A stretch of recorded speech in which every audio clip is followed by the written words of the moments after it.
तो squid game season 2 के episode 1 की शुरुआत वहीं से होती है जहां पिछला सीजन का लास्ट एपिसोड खत्म हुआ था, जहां हमने देखा था कहानी का मेन लीड गिहुन अपनी बेटी को वापस लाने यूएस जाने के लिए निकला था। लेकिन तभी उसे वही रिक्रूटर दिख जाता है। इसके साथ दागची खेलकर वो स्क्विड गेम में पहुंचा था। तो वो रिक्रूटर एक नए बंदे को कार्ड देकर जाने लगता है, तो गिहुन भागकर उसका पीछा करता है।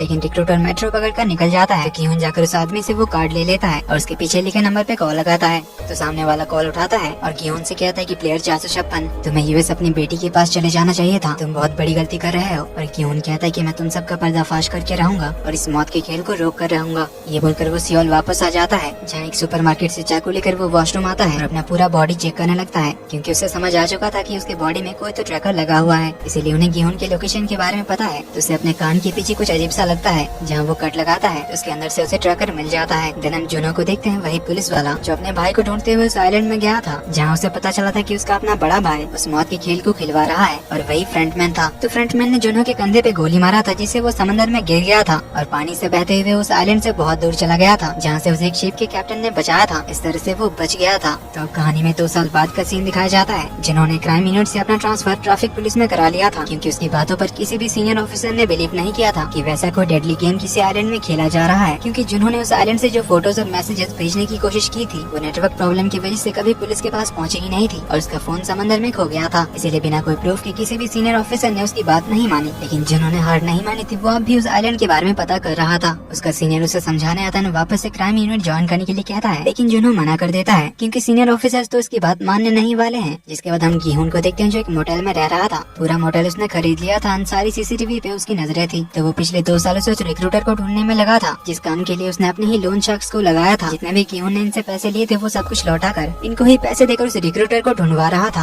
और मेट्रो स्टेशन, एयरपोर्ट, सारी जगह पे इस लोन शार्क मिस्टर किम के आदमी नजर रखे हुए थे और पिछले 2 सालों में इन्हें वो दिखाया नहीं था। लेकिन गिहुन इसे पैसों से भरा हुआ एक और बैग देता है, कहता है 3 साल पहले इसी टाइम पे मैं उस रिक्रूटर से मिला था, इसीलिए चाहे जितने आदमी और लगे और सुबह 6 बजे से लेकर रात के 12 बजे तक अच्छे से सारी स्टेशन पे नजर रखो। जब तक वो मिल नहीं जाता कोई लौटना मत, चाहे जितने पैसे लगे उसे ढूंढते रहो। तो मिस्टर किम अपने राइट हैंड उसाक को कहकर अपने सारे बंदे को कल की कल बुलाने के लिए कहता है। इधर जुनो हर वीकेंड पे उसी शिप के कैप्टन के साथ पिछले 2 सालों से आसपास के सारे आइलैंड्स को छान मारने के लिए जाता था। लेकिन अब तक वो उस आइलैंड को ढूंढ नहीं पाया था, जबकि कैप्टन ने जुनो के एक दूसरी जगह घायल पाया था। इसीलिए उन्हें पता नहीं था कि जुनो किस आइलैंड से आया था। पर अब तक वो उस जगह के आसपास के बहुत से आइलैंड्स में चेक कर चुका था, लेकिन अब तक वो उस आइलैंड को ढूंढ नहीं पाया था। इधर मिस्टर किम और उसाक सारे बंदों को उस रिक्रूटर का पहचान बताने लगते हैं कि वो आदमी सूट बूट में होगा, हाथ में एक सूटकेस रहेगा जिसके अंदर बहुत सारे पैसे होंगे, जो लोगों के साथ दागची खेलता है, हारने पर उन्हें थप्पड़ मारता हुआ दिख जाएगा। इसीलिए वो सबको टीम में बांटकर फिर मेट्रो स्टेशन एयरपोर्ट में भेजने लगता है। तो वो सभी सुबह से शाम तक गिहुन को अपडेट्स देते रहते हैं। इस तरह और कई दिन बीत जाते हैं, रिक्रूटर का पता नहीं चलता। इधर जुनो और कैप्टन भी आसपास के सारे आइलैंड्स को देख चुके थे, लेकिन अभी तक उन्हें वो आइलैंड नहीं मिला था। इसीलिए जुनो उस आइलैंड को ढूंढना बंद करने का डिसाइड करता है। और एक शाम मिस्टर किम और उसाक जब एक मेट्रो स्टेशन पे खाना खाते हुए डिस्कस कर रहे थे, शायद ये सब गिहुन का वहम है। ऐसा कोई आदमी कैसे हो सकता है जो किसी को मौत का खेल खिलाने के लिए लेने आए? शायद वो पागल हो गया है। और मिस्टर किम कहते हैं कि वो पिछले 2 सालों में करोड़ों पैसे उड़ा चुका है। वो पहला इंसान है जिसने हमारे सारे पैसे चुकाए हैं, वो भी सामने से आकर हमें ही काम पे रखा है। इसीलिए जो काम मिला है वो करते रहो। तभी वो सामने उस रिक्रूटर को देख लेते हैं, जो एक बंदे के साथ दागची खेल रहा था, जिसका नाम था ली। रिक्रूटर ली को कार्ड देकर जाने लगता है। तो मिस्टर किम गिहुन को कॉल करके बता देता है कि रिक्रूटर मिल गया है और हम लोग उसे फॉलो कर रहे हैं। तो गिहुन उनके पास आने के लिए निकलता है। इधर ली को जूनी नाम की एक लड़की का कॉल आता है, जो कि इस टाइम पर हॉस्पिटल में थी, पर ली कॉल पिक नहीं करता। तो मिस्टर किम और उसाक रिक्रूटर को फॉलो करने लगता है, जो एक शॉप से बहुत सारे ब्रेड और लॉटरी के टिकट्स लेकर बाहर आता है और एक पार्क में जाता है जहाँ बहुत से होमलेस लोग थे। तो वो एक एक करके उन सबके पास जाता है और उन्हें 2 चीजें ऑफर करता है, एक हाथ में ब्रेड और दूसरे हाथ में लॉटरी का टिकट। इसमें से सभी लोग लॉटरी का टिकट ही चुनते हैं, लेकिन उनमें से कोई भी लॉटरी नहीं जीतता। मिस्टर किम और उसाक को समझ नहीं आ रहा था कि ये कर क्या रहा है। वो अचानक से पार्क के बीचों बीच आता है, सारे बंस को जमीन में फेंक देता है। तो वो होमलेस लोग उठकर आते हैं, उसे कहते हैं कि इन्हें फेंकने की बजाय हमें खाने के लिए दे दो। रिक्रूटर कहता है कि ऑप्शन तो था तुम्हारे पास, लेकिन तुम सब ने पैसों की लालच में लॉटरी के टिकट को चुना, इसमें गलती तो तुम्हारी है ना। ये बोलकर उन सारे बंस को पैर से मारकर खराब करके हंसते हुए चला जाता है। इधर गिहुन फुल स्पीड में इनके लोकेशन की ओर आ रहा था। अभी ट्रैफिक पुलिस ओवर स्पीड की वजह से उसे रोक लेते हैं, जिसमें जुनो का साथी उसका चालान काटने आता है। तो चालान कटवा कर वो फिर से निकल जाता है। जुनो अपने साथी से पूछने आता है कि सब ठीक था ना। ये बताता है कि उसके डेटा से पता चला इसका कोई क्रिमिनल रिकॉर्ड तो नहीं है, पर मैंने इसके डैशबोर्ड में बहुत सारे टैबलेट्स और फोन देखे जो थोड़ा सस्पिशियस लग रहा था। तो जुनो कंट्रोल रूम जाकर इसके बारे में एक बार चेक करेगा कहता है। इधर मिस्टर किम और उसाक रिक्रूटर को फॉलो करते हुए एक गली में आते हैं। तो यहाँ का लोकेशन वो गिहुन को भेज देता है। उसाक गिहुन के आने का वेट करना चाहता था। मिस्टर किम कहते हैं कि तब तक अगर ये निकल गया तो हमारे 1 बिलियन वॉन गए समझो, क्योंकि गिहुन ने इन्हें कहा था कि जो भी इसे पकड़ेगा वो उसे 1 बिलियन वॉन देगा। तो ये दोनों अकेले रिक्रूटर को पकड़ने के लिए उसके पीछे जाते हैं। लेकिन रिक्रूटर इन दोनों को मारकर इनकी हालत खराब कर देता है। कुछ देर बाद गेहूं लोकेशन ट्रैक करते हुए यहाँ पहुँचता है तो उसे उस गली में खून दिखता है और उसे मिस्टर किम के गैंग का चाकू भी दिखता है, जिससे वो समझ जाता है कि मिस्टर किम और उस वक्त मुसीबत में है। इसीलिए वो उन्हें आसपास के गलियों में ढूंढने लगता है, पर रिक्रूटर तो एक बिल्डिंग के ऊपर से उसे देख लेता है। इधर कंट्रोल रूम से जुनो को पता चल जाता है कि वो कार वाला गेहूं था जिसे उसने उस गेम के अंदर भी देखा था, और जब वो जीत कर बाहर आया था तब भी एक बार जुनो उससे मिलने गया था और उसे उस मौत के खेल वाले आइलैंड को ढूंढने में उसकी मदद मांगने गया था, पर तब गेहूं ने उसे मना कर दिया था क्योंकि तब वो खुद अपने दोस्तों को खोने के ट्रॉमा में था। तब वो गेहूं के कार के डिटेल्स को निकाल लेता है तो वो उस कार रेंटल ऑफिस में जाता है जहाँ से उसे पता चलता है कि वो कार सनशाइन कैपिटल कंपनी के नाम से रेंट पे लिया गया है, जहाँ का एड्रेस निकाल लेता है। देन हम मिस्टर किम और उसो को देखते हैं जिनके हाथ पैर आंख मुंह बंधे हुए थे। तो रिक्रूटर उनके साथ एक गेम खेलता है जो कि था रॉक पेपर सीजर के साथ रशियन रूलेट, जिसमें वो बंदूक में एक गोली डालता है, फिर उन्हें रॉक पेपर सीजर खेलने के लिए कहता है। जो हारेगा उस पे गोली चलेगी, लकी रहा तो वो बच जाएगा वरना एक गोली का शिकार हो जाएगा। दोनों की फट की हालत खराब हो चुकी थी। पहले 2 राउंड तो दोनों ही बच जाते हैं, तो फिर रिक्रूटर गेम को इंटरेस्टिंग बनाने के लिए गन में 5 गोली डाल देता है, एक खाली रखता है और अभी ने खेलने के लिए कहता है, जिससे दोनों की जान तो हलक में आ चुकी थी। पर मिस्टर किम जानबूझकर हार देते हैं, जिससे वो डिस्क्वालीफाई हो जाते हैं। रिक्रूटर उसे मार देता है। इधर जोनो रात को सनशाइन कैपिटल के ऑफिस में पहुंच जाता है, जहां हमें पता चलता है कि सनशाइन कैपिटल तो मिस्टर किम की कंपनी थी। जोनो एक पाइप से ऊपर चढ़ के अंदर घुस जाता है और वहाँ की चीजें चेक करने लगता है, जहाँ उसे वही रिक्रूटर का पुतला मिलता है जिसपे स्क्विड गेम का कार्ड चिपका हुआ था और बोर्ड पे उसकी सारी डिटेल्स लिखी हुई थी, जिससे वो समझ जाता है कि उसी गेम के बारे में यहाँ कुछ तो चल रहा है। तभी मिस्टर किम के गैंग का एक बंदा आ जाता है जो फोन पे दूसरे बंदे को बताता है कि वो रिक्रूटर मिल गया है, मिस्टर किम ने उसे ढूंढ लिया है, मैं भी हथियार लेकर पहुँचता हूँ। ये बोलकर वो निकल जाता है। तो उसके जाने के बाद जोनो बाहर निकलता है। आसपास ढूंढते हुए उसे गेहूं की एक फाइल मिलती है, जिससे उसे गेहूं के मोटेल का एड्रेस मिल जाता है। तो वो उस मोटेल जाने के लिए निकलता है। इधर गेहूं अपने मोटेल पहुंचता है। लाइट्स ऑन देकर वो समझ जाता है कि यहाँ पहले से ही कोई है। अंदर आता है तो देखता है कि वहाँ रिक्रूटर खुद खड़ा है, जो उसे कहता है कि तुम 2 सालों से मुझे इतनी शिद्दत से ढूंढ रहे हो, आखिर क्या चाहिए तुम्हें? तुमने इतने पैसे जीते, अपनी लाइफ एंजॉय करो, बेकार में मुझे क्यों ढूंढ रहे हो? गेहूं कहता है मुझे तुम्हारे बॉस से मिलना है। रिक्रूटर कहता है तुम मुझे बोल सकते हो, मैं उन्हें बता दूंगा। गेहूं कहता है तुम जैसे पालतू कुत्ते से मैं बात नहीं करता, ना ही तुम जैसा घिनौना आदमी मेरी बात समझ सकता है, इसीलिए मुझे बस एक बार तुम्हारे बॉस से मिलना है। तो यहाँ हमें इस रिक्रूटर के बारे में थोड़ा पता चलता है। तो इसकी भी कहानी वही है जो स्क्विड गेम के सारे कैरेक्टर्स की है। गरीब कर्ज में डूबा हुआ था, तभी इसे भी ऑफर आया था स्क्विड गेम ज्वाइन करने का, बट एज ए सोल्जर, वही पिंक सूट वाला। जब वो पिंक सूट वाला सोल्जर था तब उसने बहुत से लोगों को मारा है। मैंने गेम में तो इसने अपने बाप को भी मार दिया था, क्योंकि तब इसका बाप एक प्लेयर बन के आया था, तो तभी से वो इस गेम के साथ है। अब क्योंकि गेहूं ने इसे ढूंढ लिया है तो अब इसे जाने तो दे नहीं सकता। तो वो गेहूं से कहता है कि मेरे बॉस का पता मेरे पॉकेट में है, पर इसे पाने के लिए तुम्हें गेम खेलना होगा। अगर तुम्हारे लक ने तुम्हारा साथ दिया तो तुम्हें पता मिल जाएगा। ये बोलकर उसे भी रशियन रूलेट खेलने का ऑफर देता है, जिसका लक होगा वो बच जाएगा और इस गेम के मुताबिक दूसरे की जान जाएगी। तो दोनों गेम शुरू करते हैं। तो गन में एक गोली है। पहले राउंड में दोनों ही बच जाते हैं, दूसरे राउंड में भी दोनों ही बच जाते हैं। इस राउंड में दोनों में से किसी एक का मरना तो तय था। गेहूं की बारी आती तो रिक्रूटर कहता है कि जरूर अभी तुम ये सोच रहे होगे कि रूल्स गए बाहर में, 2 बार तुम मुझ पे गोली चला दोगे और मुझे मार सकते हो, और तुम ऐसा ही करोगे मैं जानता हूँ। लेकिन गेहूं खुद पे ही गोली चलाता है, लेकिन वो बच जाता है, यानी अब रिक्रूटर का मरना तय था। तो अब गेहूं से कहता है कि क्यों, अब तो तुम्हारी फट गई होगी, अब तो तुम भी सोच रहे होगे कि रूल्स गए बाहर में, बंदूक उठाकर तुम मुझे गोली मार सकते हो, पर तुम्हें एक बात तो माननी पड़ेगी कि तुम अपने बॉस के पाले हुए कुत्ते हो, जो उसके ऑर्डर्स पे दौड़ते हो और भौंकते हो। लेकिन रिक्रूटर खुद को ही गोली मार देता है। इसके साथ ही एपिसोड 1 यहीं पे खत्म होता है। तो एपिसोड 2 की शुरुआत वहीं से होती जहां पिछला एपिसोड खत्म हुआ था। रिक्रूटर अपने आप को ही गोली मार लेता है। तभी मोटेल में जुनो भी पहुंच जाता है, जो अंदर आकर सारे रूम्स को चेक करने लगता है। वहीं एक रूम में उसे उसाक मिल जाता है, जिसको रिक्रूटर ने बांध कर रखा था। तो जुनो उसे खोल देता है और उससे गेहूं का रूम नंबर पूछता है। फिर वो गेहूं के रूम की तरफ चला आता है। गेहूं को रिक्रूटर के जेब से एक कार्ड मिलता है। इसमें 31 अक्टूबर की डेट थी और एक जगह का एड्रेस था। जैसा रिक्रूटर ने बताया था कि इस एड्रेस पे उसका बॉस यानी कि फ्रंटमैन मिलेगा। तभी यहाँ पर जुनो पहुँच जाता है और गेहूं को गन पॉइंट पे खड़ा कर देता है। उससे सवाल करने ही लगा था, तभी उसको आकर गेहूं के सर पे मार के बेहोश कर देता है। फिर गेहूं को अपना इंट्रोडक्शन देता है और उसे बताता है कि इस रिक्रूटर ने मेरे बॉस मिस्टर किम को मार दिया है। अच्छा हुआ इसे आपने मार दिया। देन हम एक और नया कैरेक्टर को देखते हैं जिसका नाम है नोल, जो कि कुछ साल पहले नॉर्थ कोरिया से भागकर साउथ कोरिया आई थी और इसकी भी सिचुएशन सबकी तरह बहुत खराब है। इधर जुनो को हथकड़ी से बांध कर रखा था। उसके होश आते ही सवाल जवाब शुरू होता है। गेहूं उसे रिक्रूटर की सच्चाई बताता है और ये भी बताता है कि वो पिछले 2 सालों से इन लोगों को ढूंढ रहा था और आज उसे इनके बॉस फ्रंटमैन का पता मिल चुका है। देन गेहूं उसे पूछता है कि तुम इस गेम के पीछे कैसे पड़े।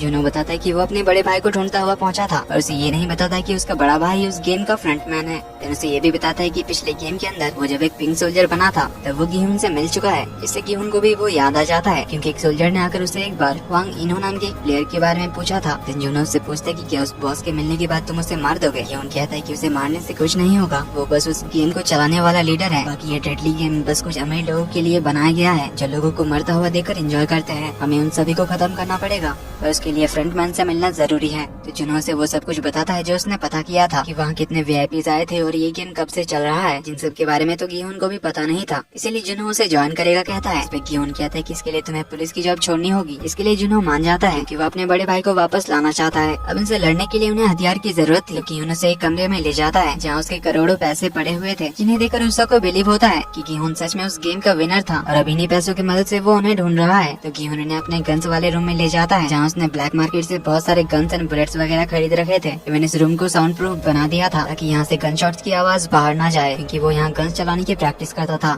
अब उनसे लड़ने के लिए इन्हें एक टीम की जरूरत थी। इसका इंतजाम उसा कर लेगा कहता है। देन हम नोएल को देखते हैं जो बनी वाला मास्क पहनकर चिल्ड्रंस पार्क में काम करती थी। तो वो एक बच्ची को टॉफी देती है जो एक ड्राइंग बनाकर उनके पीछे पीछे उनके ग्रीन रूम में पहुंच जाती है और नोएल को आकर वो ड्राइंग देती है। तभी इनका एक मेंबर आता है जो बनी हेड उतार देता है और थोड़ा चिल्लाकर बात करता है। जो सुनिए बच्ची तो बहुत रोने लग जाती है। तभी इस बच्ची का डैडी से ढूंढते हुए आ जाता है और उसे लेकर चला जाता है। तो वो बनी वाला आदमी बताता है कि इस बच्ची का नाम है नायोन और इस बेचारी बच्ची को ब्लड कैंसर है, पर इसके ट्रीटमेंट के लिए उसके डैड के पास पैसे नहीं है। अब इस बच्ची के बारे में सोचकर नोएल बहुत इमोशनल हो जाती है, क्योंकि इसका भी एक बच्चा है पर वो नॉर्थ कोरिया में ही छूट गया है, जिसे वो एक एजेंट के थ्रू साउथ कोरिया लाने की कोशिश कर रही है। लेकिन वो एजेंट उस बच्चे का कोई पता नहीं लगा पा रहा था। नोएल उसे और पैसे देती है, लेकिन एजेंट कहता है पैसों की बात होती तो मैं तुमसे खुद मांग लेता। नोएल उसे रिक्वेस्ट करती कि प्लीज एक और बार ढूंढो। इधर गिहोन अपने दोस्त सांगो के मॉम को देखने जाता है। इनके साथ सेबियोक का भाई रहता है। सेबियोक यानी सीजन 1 में टॉप 3 में जो लड़की थी जिसको सांगो ने मार दिया था, उसी का भाई था ये बच्चा, जिसको ऑर्फनेज से निकाल कर गिहोन ने इनके पास लाया था और इन्हें बहुत सारे पैसे देकर गया था। देन वो उसे एजेंट के पास पहुंचता है और उसे नॉर्थ कोरिया से सेबियोक की माँ को यहाँ लाने के लिए कहता है, क्योंकि सेबियोक ने उसे अपने बारे में सब कुछ बताया था। एजेंट उसे बताता है कि सेबियोक की मॉम नॉर्थ कोरिया की जेल से रिहा हो चुकी है और उन्हें यहाँ लाने में थोड़ा टाइम लगेगा। गिहोन कहता है चाहे जितने पैसे लगेंगे मैं देने के लिए तैयार हूँ, बस तुम उन्हें यहाँ ले आओ। एजेंट कहता है तुम मुझे बहुत पैसे दे चुके हो और बेचारी सेबियोक के लिए भी मुझे ये काम करना है। तो गिहोन उसे सांगो की मॉम का पता दे देता है और बताता है कि सेबियोक का भाई यहाँ है, अगर उसकी मॉम को लाने के बाद से कांटेक्ट नहीं हुआ तो तुम उन्हें मिलवा देना।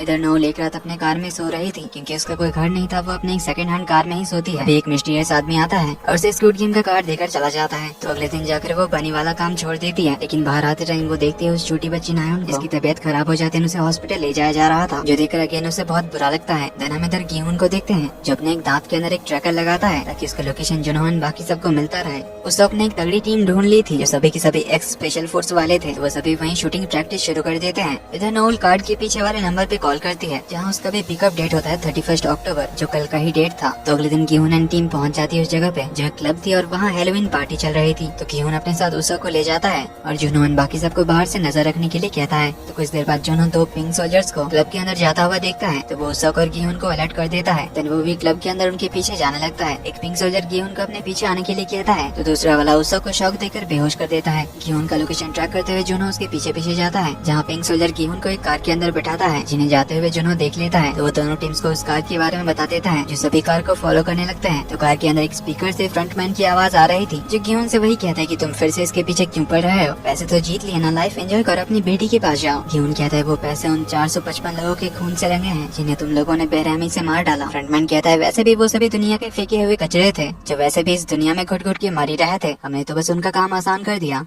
गिहोन उसे मैनिपुलेट करने की कोशिश करता है, ये सब बंद करने के लिए कहता है, पर नाकामयाब होता है। अब उनकी बातें इधर जुनहो भी सुन पा रहा था, इसीलिए वो अपने दोनों टीम्स को उस कार को ओवरटेक करने के लिए कहता है। पर तभी उन सभी के कार्स के टायर्स पे गोली चलती है, जो कि एक पिंक सोल्जर चला रहा था। यानी फ्रंटमैन को पहले से इन सबका पता था, जो गिहोन से कहता है कि अच्छा जो तुम्हारा प्लान था मुझे किडनैप करना, तुम्हें लगा ये इतना आसान होगा। गिहोन ड्राइवर की सीट की ओर गोली चलाता है कार रोकने के लिए कहता है, पर इसका कोई फायदा होता नहीं। सिचुएशन को देखते हुए वो अपना प्लान भी शुरू करता है और कहता है मुझे फिर से वो गेम खेलना है, इसलिए मुझे फिर से वहाँ ले चलो। फ्रंटमैन कहता है जैसी तुम्हारी मर्जी। तभी कार में एक गैस छोड़ी जाती है जिससे वो बेहोश हो जाता है। फिर रिवील होता है कि कार को तो खुद फ्रंटमैन ही चला रहा था। इधर जुनहो टीम भी अपना प्लान भी शुरू कर देते हैं। इधर नोएल उस पिकअप लोकेशन पे पहुंच जाती है जहाँ 11 नंबर के रूम में जाती है, पिंक सोल्जर का सूट पहनती है, यानी उसे पिंक सोल्जर बनने का ऑफर आया था। तो अगली सुबह जुनहो टीम कैप्टन के साथ उनके शिप से गिहोन का लोकेशन ट्रैक करते हुए निकलते हैं। इधर गिहोन को होश आता है तो वो गेम के अंदर पहुंच चुका था, जहाँ इस बार भी उसका नंबर था 456। कुछ देर बाद में पिंक सोल्जर्स आते हैं जो आकर वही सारे इंस्ट्रक्शंस देते हैं कि 6 दिन में 6 गेम्स खेले जाएंगे। वही सारे रूल्स बताए जाते हैं कि कोई खेल के बीच गेम खेलने से मना नहीं कर सकता, हार गए तो एलिमिनेट हो जाओगे, मेजोरिटी लोग चाहे तो गेम को रोक सकते हैं, और नया रूल है हर गेम के बाद वोटिंग होगी गेम आगे खेलना है या नहीं डिसाइड करने के लिए। अब सारे प्लेयर्स कुछ न कुछ कंप्लेन कर रहे थे कि कपड़े ठीक नहीं है, हमें किडनैप करके क्यों लाए हो, हमारे कपड़े एंड शूज कहाँ हैं।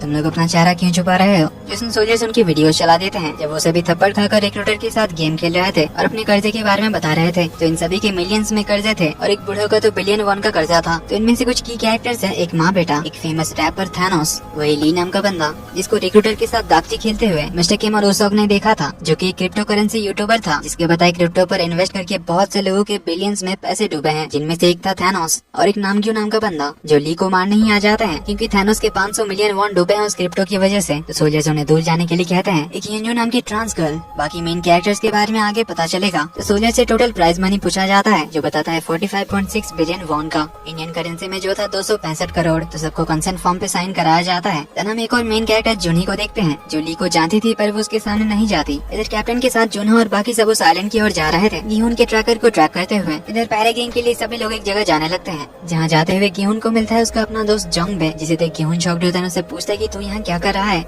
जोंगबे बताता है उसकी वाइफ ने उसे डिवोर्स दे दिया और बेटी को लेकर चली गई, मुझ पे बहुत सारा कर्जा आ गया इसीलिए मैं पैसे के चक्कर में यहाँ आया। तन गिहुन से पूछते हैं तू 3 साल कहाँ था। गिहुन कहता है लंबी कहानी है, बाद में बताऊंगा, पर तू हर वक्त मेरे पीछे रहेगा और जो मैं बोलूंगा वही करेगा। जोंगबे मान जाता है। फिर इन सब की एक एक करके फोटोज वगैरह ली जाती है और इधर जूनहो एंड टीम उस आइलैंड पे पहुँच जाते हैं जहाँ कहीं ने लोकेशन दिख रहा था। तो वो लोग उस आइलैंड के ऊपर एक ड्रोन छोड़ते हैं और उसका फुटेज चेक करने लगते हैं और एक टीम को उस ट्रैकर की एग्जैक्ट लोकेशन के पास भेजते हैं। इधर उस गेमिंग अरीना में आइलैंड के ऊपर का हिस्सा खुल जाता है जहाँ इस बार भी उनका सामना होने वाला था रेड लाइट ग्रीन लाइट से। इस डेडली गेम के बारे में सिर्फ गिहुन को पता था, बाकी सब तो बिंदास मौज मस्ती कर रहे थे। गिहुन सोच रहा था कि अब तक जूनो को तो यहाँ पहुँच जाना चाहिए था, इसीलिए वो अभी कुछ नहीं कहता। इधर उसो की टीम ट्रैकर का एग्जैक्ट लोकेशन ढूंढ लेती है जहाँ एक आदमी मछली पकड़ रहा था, उसके पास से वो ट्रैकर का लोकेशन दिख रहा था। तो गिहुन अपना वो दांत निकाल लेता है और उसे पता चलता है कि उसके दांत में से वो ट्रैकर गायब है, जो देख वो शॉक्ड रह जाता है। और इधर उसो को जो मछली पकड़ने वाला बंदा मिलता है उसके चारे में मिलता है गिहुन वाला ट्रैकर, जो देखकर वो समझ जाते हैं कि उन्हें गुमराह किया गया है। उस फिशरमैन से पूछने पर बताता है कि एक अनजान आदमी ने उसे ये चारे का बॉक्स दिया था, जो बात वो जुनो को कॉल करके बताता है। जुनो समझ जाता है कि फ्रंटमैन को इस प्लान के बारे में पता था और ये वो आइलैंड नहीं है, इन्हें गुमराह करने के लिए ही ये किया गया था। इधर फ्रंटमैन गेम शुरू करने का ऑर्डर देता है। इधर गेम के इंस्ट्रक्शन शुरू होने से पहले गिहुन भागकर सबके सामने आता है और बताने लगता है कि कोई भी हिलना मत वरना सारे मारे जाओगे। वही सब बताता है कि गेम शुरू होने के बाद गाना रुकने पर सबको एकदम फ्रीज हो जाना है, अगर हिले तो गोली मार दिए जाओगे। पर सब लोग कहते हैं ऐसा थोड़ी ना होता है, ये बस एक गेम में हमें गोली क्यों मारेंगे। इस तरह कोई भी उसकी बात सुनता तो है नहीं। देन गेम शुरू हो जाती है। नॉर्मली जैसे ये गेम खेलते हैं वैसे ही खेलते हैं सब लोग,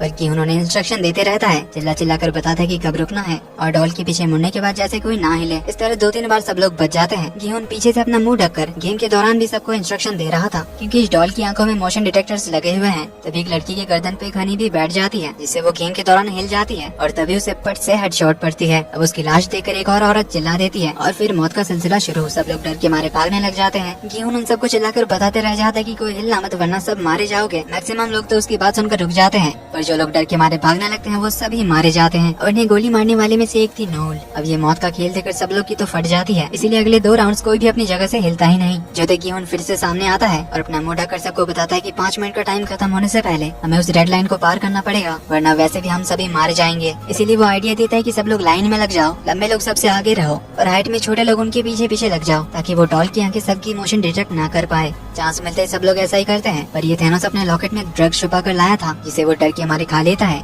तो इसी तरह गिहुन के इशारे पर सब लोग लाइन में आगे बढ़ते जाते हैं। गिहुन का दोस्त जोंगबे उसके पीछे आ जाता है और वो अब से गिहुन की हर बात मानेगा कहता है, पर ये थैनोस थोड़ा पागल जैसी हरकतें करने लगता है। वो अपने सामने के कुछ बंदों को मजे के लिए धक्का मार देता है जिसे वो सभी मारे जाते हैं। इसी बीच नोल उन प्लेयर्स में से नोटिस करती है उसी ब्लड कैंसर वाले बच्ची के पापा को। तो फिर गेम कंटिन्यू रहती है। जूनी जिसके पेट में थोड़ा दर्द हो रहा था वो उस माँ बेटी के पीछे छुपी थी जो उसे संभालती है। तो इसी तरह गेम चलते रहता है। 2-4 जन मारे भी जाते हैं पर मैक्सिमम लोगों को गिहुन रेड लाइन के पार ले आता है। लेकिन तभी एक आदमी हिलता है तो उसके पैर में गोली पड़ती है, पर वो जिंदा था। वो रेड लाइन से थोड़ी ही दूर पे था। गिहुन उसे देख लेता है, टाइम बस 20 सेकंड बचा था, इसीलिए वो भाग कर जाता है उसे उठाने के लिए। तो वो ट्रांस गर्ल हिंजो उसकी हेल्प करने आती है। अब बस 5 सेकंड टाइम बचा था तो दोनों उसे उठाकर बाल बाल बचते हैं। लेकिन रेड लाइन क्रॉस करने के बाद भी उस गोली लगे आदमी के सर पे गोली मार दी जाती है क्योंकि वो पहले ही एलिमिनेट हो चुका था और उसके सर पे गोली मारी थी नंबर 11 यानी नोल ने, जिस बात से दूसरे शूटर्स खुश नहीं थे, जिसका रीजन हमें बाद में पता चलेगा। अंधेरा होने वाला था इसीलिए जुनो टीम वापस से घर लौटने का डिसाइड करते हैं। इधर प्लेयर्स के रूम के अंदर डर का माहौल था। जोंगबे गिहुन से पूछता है कि तुझे इस गेम के बारे में कैसे पता? घियोन कहता है बाद में सब कुछ बताऊंगा। तभी पिंक सोल्जर्स की एंट्री होती है तो बहुत से लोग रोते हुए रिक्वेस्ट करने लग जाते हैं उन्हें बाहर जाने देने के लिए। सोल्जर्स कहते हैं डरने की जरूरत नहीं, ये बस एक गेम है। गेम के तो यही रूल्स है, जो डिस्क्वालीफाई होगा उन्हें एलिमिनेट कर दिया जाएगा। वो दादी अम्मा रोते हुए कहती है कि हमें पैसे वैसे नहीं चाहिए, हमें बस जाने दो, मैं मेहनत करके अपनी बेटी का कर्जा चुका दूंगी। तो मैक्सिमम लोग यही कहने लग जाते हैं, पर सोल्जर्स उन्हें समझा रहे थे। तभी घियोन कहता है रूल नंबर 3, हमें से मेजोरिटी लोग वोट करे तो गेम रुकवा सकते हैं। सोल्जर कहता है सही कहा। धर्म बताता है कि 91 लोग इस गेम से एलिमिनेट हुए हैं और वोटिंग से पहले प्राइज मनी देख लो। तभी ऊपर रखे पिगी बैंक में पैसे भरने लगते हैं तो टोटल अमाउंट हुआ था 9.1 बिलियन वॉन का, जिसके हिसाब से अभी बचे 365 जन में हर एक को 20 मिलियन वॉन मिलेंगे। जो सुन एक बूढ़ा कहता है कि 20 मिलियन में हमारा क्या होगा, इसमें तो किसी का कर्जा भी नहीं चुकेगा। ये बोलकर वो सबको उकसाने लगता है। बहुत से लोग उस बुढ़ाऊ के हाँ मिलाने लगते हैं, क्योंकि आखिर ये सभी पैसों के चक्कर में ही तो यहाँ आए हैं। तो सोल्जर्स वोटिंग का अनाउंस करते हैं और प्लेयर नंबर 456 से वोटिंग शुरू होती है। जो लोग गेम नहीं खेलना चाहेंगे वो लोग क्रॉस बजर दबाएंगे और एक्स ग्रुप में आ जाएंगे, और जो लोग खेलना चाहेंगे वो लोग ओ बजर दबाकर ओ साइड में आ जाएंगे। इसके साथ ही उन्हें एक्स और ओ का एक बैच दिया जाता है ताकि पहचाना जा सके कि कौन खेलना चाहता है और कौन नहीं खेलना चाहता। तो इस तरह के करके लोग वोटिंग शुरू करते हैं। घियोन एक्स दबाकर दूसरे लोगों को समझाने की कोशिश करते हैं इस गेम में कितना खतरा है, क्योंकि पैसों की लालच में ज्यादा लोग ओ की तरफ वोट कर रहे थे। वो उन्हें समझाने लगता है कि अगर हमने गेम को नहीं रोका तो हम सब मारे जाएंगे। पर तभी वो बुढ़ा और थैनोस आकर उसे टोकने लग जाते हैं। इसके साथ और कई लोग आ जाते हैं, उसे कहने लगते हैं कि तू हमें डरा क्यों रहा है, पहले गेम में ही तुमने हम सबको डरा दिया था कि वो लोग हमें गोली मार देंगे ये बोलकर, इसलिए हम लोग ध्यान नहीं लगा पाए। तो जोंग भी आकर कहता है कि इसी की वजह से अभी हम लोग जिंदा हैं, वरना सब के सब मर गए होते। तभी थैनोस आकर पूछते कि आखिर तुझे पता कैसे था कि हम पे गोली चलने वाली है। बुढ़ा कहता है कहीं तो इन्हीं का आदमी नहीं है ना जो तुझे हमें डराने के लिए भेजा गया हो। इस बात को लेकर जोंग बहन दूसरे में झगड़ा हो जाता है। तो वो दादी अम्मा आकर उन्हें रोकती है, उसे कहती है कि इसी की वजह से आज हम सब जिंदा है, इसीलिए जो बोलता है हमें वही करना चाहिए, जल्द से जल्द हमें ये गेम रोककर निकालना चाहिए। तो अब एक्स टीम और ओ टीम में बहस हो जाती है। अभी सारा तमाशा देखकर घियोन फाइनली चिल्लाकर कह देता है कि मैं ये मौत का खेल पहले खेल चुका हूँ। 3 साल पहले इसी तरह मैं यहाँ आया था, पर मेरे साथ आए 455 लोग सारे मारे गए थे। जिसने एक बंदा कहता है यानी तू उस गेम का फाइनल विनर था। घियोन कहता है हाँ। बुढ़ो कहता है यानी तू ये 45.6 बिलियन जीत चुका है। थैनोस आकर कहता है कि यानी तुझे सारे गेम्स के बारे में पता है, ये तो और तगड़ी बात है। तो हम सबको सारी गेम्स के बारे में पहले ही बता सकता है, क्योंकि तुझे सब कुछ तो पता है। जो सुना बुढ़ा बाकी सब कहने लग जाते हैं कि अब जब एक विनर हमारे साथ है तो हम ये गेम आराम से जीत सकते हैं। ये सुनकर और बहुत से लोगों के जोश बढ़ जाते हैं। तो घियोन सबको बताने लगता है कि ऐसी बात नहीं है, ये भी तो सोचो कि मेरे साथ आए सारे 455 लोग मारे गए थे, एक एक करके वैसे ही सारे लोग मर जाएंगे, इसीलिए सब लोग गेम बंद करके निकलो। पर तभी एक सोल्जर उसे गन पॉइंट पर लेकर एक साइड में भेज देता है ताकि वोटिंग प्रोसेस में डिस्टर्ब ना हो। तो अब लोग फिर से वोटिंग शुरू करते हैं। तो इसके साथ वोटिंग काफी टक्कर की होती है, लेकिन दोनों के साइड 182 वोट्स पड़ते हैं और अब बचा था सिर्फ एक प्लेयर, प्लेयर नंबर 1। उसी के वोट से डिसाइड होने वाला था कि आगे क्या होगा। तो नंबर 1 जाता है ओ साइड वोट करता है, यानी इन्हें अगला गेम खेलना पड़ेगा। पर तभी नंबर 1 का फेस रिवील होता है और हमें पता चलता है कि फ्रंटमैन खुद है नंबर 1, जिसके बारे में अब तक सिर्फ हम व्यूअर्स को ही पता है कि नंबर 1 ही फ्रंटमैन है। तो इसी के साथ एपिसोड 3 का एंड यहीं पे होता है। एपिसोड 4 की शुरुआत में कॉफिन में भरे लाशों को जलाने के लिए ले जाते हुए दिखाया जाता है, जिनमें से कुछ कॉफिन में खून से क्रॉस का सिंबल बना हुआ था। इसके बारे में हमें आगे पता चलेगा। देन प्लेयर्स रूम में सभी को खाना दिया जाता है। घियोन का तो बिल्कुल भी खाने का मूड नहीं था, तो जोंग उससे बात करने आता है और उसे कहता है कि अगर आज हम वोटिंग जीत भी जाते तो भी जो 20 मिलियन हमें मिलता, इससे मेरा कर्जा तो पूरा नहीं होता, इसीलिए चलो कैसे भी करके एक और गेम खेल लेते हैं, थोड़ा ज्यादा पैसा मिल जाएगा फिर निकल जाएंगे। घियोन कहता है पिछली बार भी ऐसे ही कुछ लोगों ने कहा था, पर सबके सब मारे गए थे। तभी नंबर 1 के साथ कुछ और लोग घियोन के पास आते हैं, जिससे कहता है कि तुम पहले भी यहाँ खेल चुके हो, यानी तुम्हें सारे गेम्स तो पता ही होंगे। तुम्हारी बात सुनकर ही मैंने ओ बटन दबाया ताकि बस एक और गेम खेल के थोड़ा ज्यादा पैसा लेकर निकल जाएंगे। तो बताओ अगला गेम क्या होगा। तो घियोन बताता है पिछली बार रेड लाइट ग्रीन लाइट के बाद हमने दालगोना खेला था, यानी शुगर कैंडीज में से वो शेप निकालने वाला गेम। जोंग पूछते हैं तो उनमें से सबसे इजी वाला कौन सा था। घियोन बताता है ट्रायंगल, और सबसे मुश्किल था अम्ब्रेला। नंबर 1 कहता है कि जिन्होंने अम्ब्रेला चूज किया होगा वो तो सारे मर चुके होंगे। जो सुन घियोन को अपना एक्सपीरियंस याद आ रहा होता है कि उसने कितनी मुश्किल से वो अम्ब्रेला कंप्लीट किया था। बड़ो कहता है हम अभी 365 जन हैं, सबके सब तो ट्रायंगल नहीं ले सकते, इसीलिए हम किसी और को इस बारे में नहीं बताएंगे। पर घियोन कहता है कि मैं ऐसा नहीं करूंगा, मैं तुम सबको ये बता रहा हूँ क्योंकि मैं तुम सभी को बचाना चाहता हूँ। और बाकी सब बिना कुछ कहीं यहाँ से चले जाते हैं। तो गोंग ये बात सुनकर अपनी माँ को बताने चाहता है, पर वो अपनी जगह नहीं थी, वो तो इधर जूनी के पास थी, क्योंकि उन्हें पता चल गया था कि जूनी प्रेग्नेंट है, इसीलिए वो उसे अपना खाना भी दे देती है जैसे खाने के लिए। तो गोंग की माँ ने बहुत सारे डिलीवरी कराए थे, इसीलिए जूनी को देखकर ही वो समझ गई थी कि जल्दी ही उसकी भी ड्यू डेट आने वाली है। इसीलिए वो उसे कहती है कि अपने पेट को दबाकर मत रखो, ये तुम्हारे और बच्चे के लिए अच्छा नहीं है, इसीलिए उसे अपना ध्यान रखने के लिए कहती है। तभी गोंग आता है अपनी माँ को ले जाता है। नंबर 1 फिर से घियोन के पास आता है, उसे पूछता है कि तुम तो 45.6 बिलियन वॉन जीत चुके थे, फिर वापस यहाँ क्यों आए, क्या तुमने वो सारे सारे पैसे खर्च कर दिए। गियोन कहता है वो पैसे मेरे नहीं है, वो मरने वाले 455 लोगों के खून से रंगे हैं और ये पैसे भी वही है। नंबर 1 कहता है कि तुमने तो उन्हें नहीं मारा ना, तो ऐसा सोचने की क्या जरूरत है। गियोन कहता है कि अगर तुमने आज X बटन दबा दिया होता तो इतने सारे लोग सभी बच जाते। नंबर 1 कहता है कि मैंने अकेले नहीं दबाया, 182 और जन खेलना चाहते हैं। गियोन कहता है और बाकी 182 जो नहीं खेलना चाहते थे उनका क्या। नंबर 1 कहता है कि अगर हम X दबाकर बाहर चले जाते हैं तो तुम्हें लगता है कि ये सभी इन पैसों से बहुत अच्छी जिंदगी जीते, इन पैसों से कोई अपना कर्जा तक नहीं चुका सकता। तो जोंगबे दोनों को शांत कराता है, समझाता है कि अभी एक दूसरे को ब्लेम करने का कोई फायदा नहीं है, हमें अब कल के गेम को जीतने में ध्यान देना चाहिए। तभी ऊपर से एक बंदा आता है जिसका नाम है तेहो, जो फर्स्ट गेम से ही गिहोन का फैन बन गया था, इसीलिए वो उनकी टीम ज्वाइन करेगा कहता है। तभी जोंगबे उसके हाथ में मरीन्स का टैटू देखता है। घर में पता चलता है कि जोंगबे भी पहले मरीन्स में था, तो तेहो उसे सैल्यूट करता है क्योंकि जोंगबे सीनियर था। इस तरह गिहोन, जोंगबे, तेहो और नंबर 1 एक टीम बन जाते हैं। इधर थैनोस और नामग्यो फिर से ली को परेशान करने आते हैं और उसे धमकी देता है उसके पैसे वापस लौटाने का। उसे परेशान करते हुए उसका खाना उसके मुंह पे फेंक देता है, जिससे इनमें झगड़ा ही शुरू हो जाता है। तो ये दोनों मिलकर ली को पीटने लग जाते हैं। जोंगबे और तेहो ने छुड़ाने जाने का सोच ही रहे थे और उनके बीच में से नंबर 1 निकल कर जाता है, उन्हें झगड़ा करने से मना करता है। तो थैनोस नंबर 1 को ही गाली वाली देने लगता है और उससे भी उलझने की कोशिश करता है, पर नंबर 1 उन दोनों को ही पटक पटक के मारता है। तो सब लोग उसके लिए ताली बजाते हैं।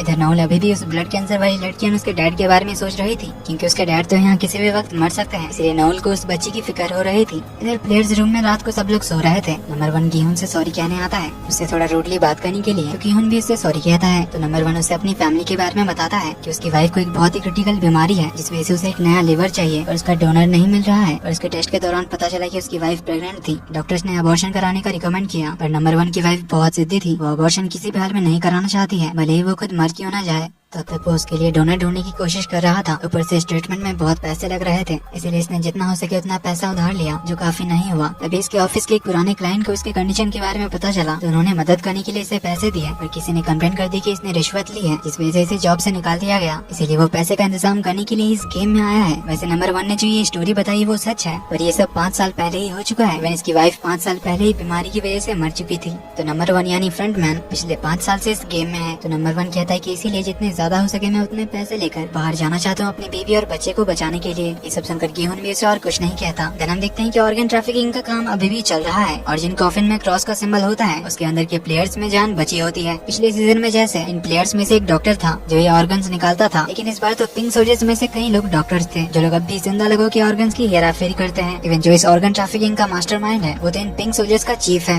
जो कंट्रोल रूम से सब कुछ हैंडल करता है, जिससे फ्रंटमैन को इनके काम के बारे में पता ही नहीं चलता। पर जब से नहुल आई है तब से उसने मैक्सिमम लोगों को जान से मार डाला है, इस वजह से इन्हें ज्यादा हेल्दी ऑर्गन्स नहीं मिलते। तो ये लोग नहुल की शिकायत चीफ से कर देते हैं। तो चीफ नहुल को बात करने के लिए बुलाता है और उसे कहता है कि मैंने तुम्हें पहले ही कहा था कि हमारे काम के बीच मत आना, लेकिन फिर भी तुम सांस ले रहे प्लेयर्स को जान से मार रही हो। नहुल कहती है जो काम मुझे दिया गया है मैं वही कर रही हूँ। तो चीफ कहता है कि तुम्हें याद है ना हमारी पहली मुलाकात कब हुई थी? 7 साल पहले जब तुम एक हॉस्पिटल के गंदे बेड में पड़ी हुई थी, तब तुम्हारी हालत कैसी थी तुम्हें याद है ना? तो उनकी बातों से हमें पता चलता है कि नहुल नॉर्थ कोरिया की एक सोल्जर थी, लेकिन इसने किसी वजह से अपने ही टीम के सारे सोल्जर्स को मार डाला था, जिस वजह से इसे नॉर्थ कोरिया से भागना पड़ा था। पर इस पे देशद्रोह का इल्जाम लगाकर नहुल के सारे फैमिली मेंबर्स को मार दिया गया। सिर्फ उसके 1 साल की बेटी की लाश किसी ने नहीं देखा था, इसलिए नहुल उसे ही उस एजेंट के थ्रू ढूंढ रही थी। तो चीफ उसे कहता है कि तुम्हें आखिर किससे डर है? हमारे बॉस फ्रंटमैन से, उन्हें हमारे इस काम के बारे में कभी पता ही नहीं चलेगा, इसीलिए जैसा मैं कह रहा हूँ वैसा ही करो, हमारे काम के बीच मत आओ। लेकिन नहुल कहती है कि ऐसा वो नहीं कर सकती। ये बोलकर वापस अपने रूम में चली जाती है। जुनो क्राइम यूनिट में अपने सीनियर से मदद मांगने आता है, क्योंकि अब तो वो जानता है कि गिहोन फिर से उस मौत के गेम के अंदर है, लेकिन अब भी ये लोग उससे सबूत ही मांगते हैं। इवन इनका सीनियर तो बिलीव करने को तैयार ही नहीं था कि ऐसा कोई आइलैंड भी है जहाँ ऐसे डेडली गेम्स खेले जाते हैं, इसीलिए बिना सबूत के सीनियर इसकी कोई हेल्प नहीं कर सकता कहता है। इसीलिए जुनो उसा को कॉल करता है, बताता है कि अब हमें खुद ही 2-3 टीम बनाकर बाकी बचे आइलैंड्स में जाकर ढूंढना होगा, तभी जाकर हम गिहोन और बाकी सबको बचा सकेंगे।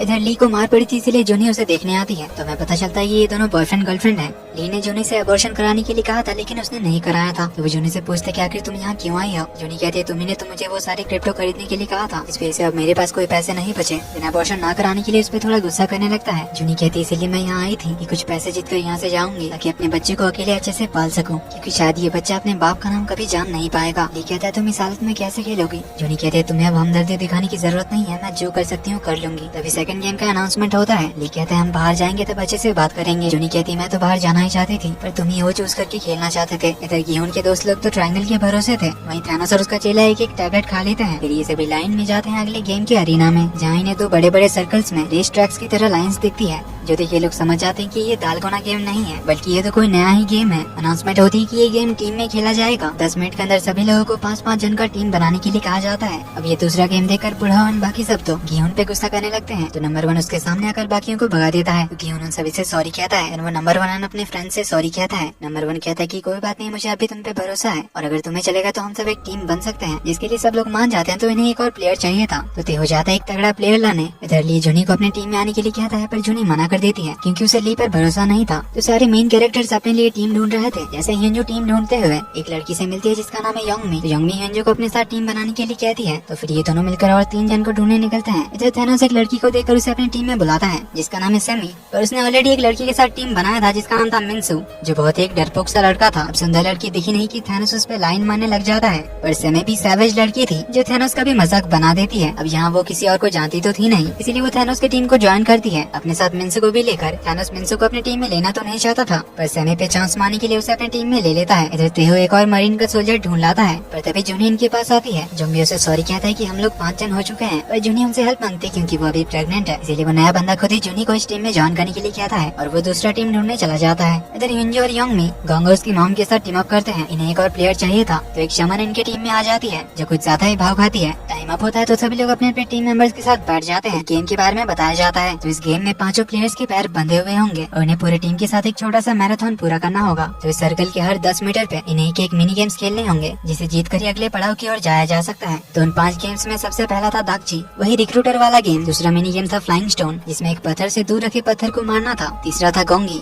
जो गेम हमारे इधर भी बचपन में सारी लड़कियां खेलती थी। मैंने भी ये गेम अपने बहन के साथ बचपन में खेला था, पर इसका नाम मुझे याद नहीं। अगर कोई जानता हो तो कमेंट में बता सकते हो। चौथा गेम था लट्टू, जो सभी ने खेला ही होगा। और 5वां मिनी गेम का नाम था जेगी, इसमें उस जेगी को पैर से 5 बार उछालना था बिना जमीन में गिरा है, जिसके बाद इन्हें अगला 10 मीटर चल के रेस कंप्लीट करनी थी। तो फिर सब लोग प्लानिंग करने लग जाते हैं कि कौन कौन सा गेम खेलेगा, पर इसी के साथ 5 मिनट का टाइम लिमिट भी है। 5 मिनट के अंदर इन्हें ये रेस कंप्लीट करनी होगी। 5 गेम्स जीत कर, वरना सभी एलिमिनेट हो जाएंगे। इसी तरह पहले 2 टीम्स की गेम शुरू होती है। पहली टीम दागची आसानी से जीत लेते हैं, पर पत्थर मारने वाले गेम में वो लोग फंस जाते हैं क्योंकि उनका प्लेयर एम नहीं कर पा रहा था। वहीं दूसरी टीम दोनों मिनी गेम्स जीत कर तीसरे में आ जाते हैं, तो उनकी टीम में जो लड़की थी वो गोंगी में फंस जाती है। पहली टीम तो दूसरे पड़ाव से आगे बढ़ ही नहीं पाती, जैसे ये 5 दूसरे पड़ाव में ही मारे जाते हैं। वहीं दूसरी टीम बहुत घबराते हुए चौथे पड़ाव तक पहुँचे ही थे। लट्टू वाला राउंड इन्होंने कंप्लीट कर लिया था, पर टाइम अप हो गया था, इसीलिए ये 5 भी एलिमिनेट हो जाते हैं। ये सब देखकर सभी लोग तो और ज्यादा डरने लग जाते हैं। तो कुछ लोग और अच्छी तरह से प्लानिंग करने लगते हैं कि किसे कौन सा गेम खेलना चाहिए। लाश उठाने के लिए कॉफिन लाई जाती है, तभी एक पिंक सोल्जर नोटिस करती है कि कॉफिन के अंदर कोई जिंदा है, तो वो कॉफिन खुलवाकर उसके सर में गोली मारती है। यानी ये थी नंबर 11 नोल, जो अपनी चीफ की बात नहीं मानती। कंट्रोल रूम से ये देखकर चीफ को तो बहुत गुस्सा आता है। तो अब बारी थी 3rd और 4th टीम की, जिसमें से एक टीम थी योंजू की। बाकी चारों का तो डर के मारे हालत खराब था। तो योंजू उन सबको मोटिवेट करती है और उनमें हिम्मत जगाती है। तो इन्होंने डिसाइड किया था कि योंगमी दागची खेलेगी, फिर गोंग पत्थर फेंकेगा, फिर उसकी माँ गोंगी खेलेगी, शमन लट्टू फेंकेगी और योंजू खेलेगी आखिरी गेम जेगी। तो 5 रेडी हो जाते हैं। इसी के साथ एपिसोड 4 यहीं पे खत्म होता है। तो एपिसोड 5 की शुरुआत वहीं से होती है जहाँ पिछला एपिसोड खत्म हुआ था। योंजू की टीम रेस शुरू करती है। योंगमी जल्दी ही दागची जीत जाती है, फिर पत्थर फेंकने वाले गेम को एक गलती के बाद गोंग पार कर ही लेता है। फिर तीसरे पड़ाव में उसकी मॉम गोंगी खेलने बैठती है, जिसे वो भी एक चांस के बाद कंप्लीट कर ही लेती है। पर चौथे पड़ाव में शमन से लट्टू बंद ही नहीं रहा था। डर के मारे उसकी हालत खराब हुए जा रही थी। 2 मिनट तो उसने अकेले ही वेस्ट कर दिया था। इवन डर के मारे कहने लग जाती कि हम मरने वाले हैं। उसने योंगमी खींच के उसके मुंह पे एक मुक्का मारती है और उसे होश में रहकर खेलने के लिए कहती है। तो फाइनली वो लट्टू घुमा देती है। तो अब आखिरी पड़ाव था जेगी का, जिसको हियंजू आसानी से कंप्लीट कर लेती है। इस तरह इनकी टीम एग्जैक्ट टाइम पे रेस खत्म कर लेती है और बाल बाल बच जाते हैं। तो इनकी जीत से सभी को थोड़ी हिम्मत मिलती है। इसी तरह हर एक टीम का गेम शुरू होता है। थैनोस की टीम जीत जाती है, उस बुढ़ो की टीम जीत जाती है, ली की टीम जीत जाती है। इस बीच कई सारे टीम मारे भी जाते हैं। आखिरी में बारी थी अपने गिहोन की टीम की। रेस शुरू होती है। पहली गेम दागची में जूनी जीत जाती है। रोलिंग स्टोन में भी जंग में एक ही बार में पत्थर को मार देता है। फिर गोंगे में तो तेहो एक्सपर्ट निकलता है, क्योंकि बचपन में उसने भी अपने बहनों के साथ ये गेम खेला था। इस तरह ये लोग बहुत ही तेजी से आगे बढ़ते जाते हैं। पर यहाँ लट्टू की गेम में आकर नंबर 1 सही से लट्टू घुमा नहीं पा रहा था, या कह सकते हैं जानबूझकर गलती कर रहा था। कभी सामने बहुत दूर फेंक दे रहा था तो कभी पीछे, जिससे इन्हें बार बार आगे या पीछे साथ में जाना पड़ रहा था लट्टू को वापस लाने के लिए।